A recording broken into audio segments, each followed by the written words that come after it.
Homeward Bound, November 19. The Power of the Latter Rain.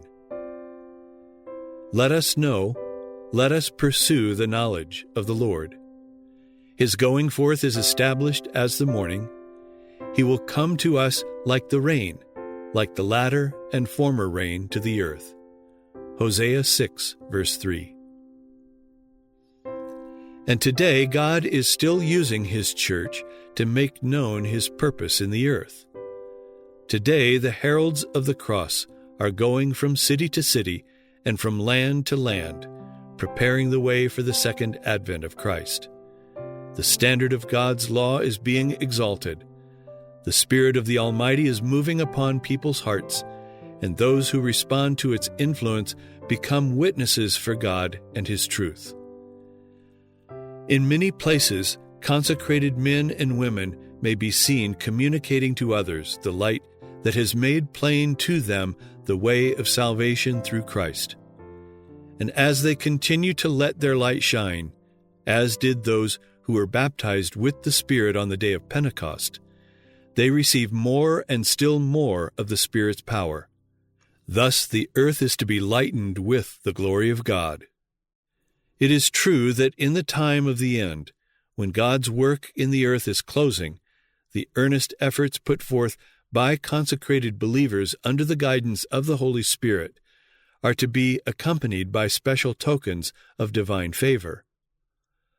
Under the figure of the early and the latter rain that falls in eastern lands at seed time and harvest, the Hebrew prophets foretold the bestowal of spiritual grace in extraordinary measure upon God's church.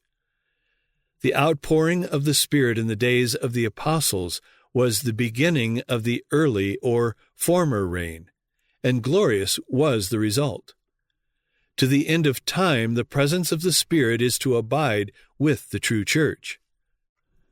But near the close of earth's harvest, a special bestowal of spiritual grace is promised to prepare the church for the coming of the Son of Man.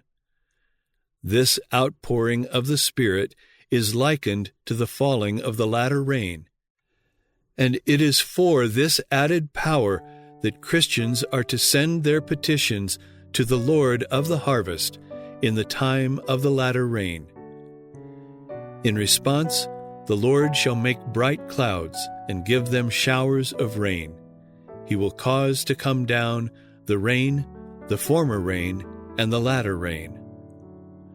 But unless the members of God's church today have a living connection with the source of all spiritual growth, they will not be ready for the time of reaping. Unless they keep their lamps trimmed and burning, they will fail of receiving added grace in times of special need. Those only who are constantly receiving fresh supplies of grace will have power proportionate to their daily need and their ability to use that power. The Acts of the Apostles, pages 53 to 55.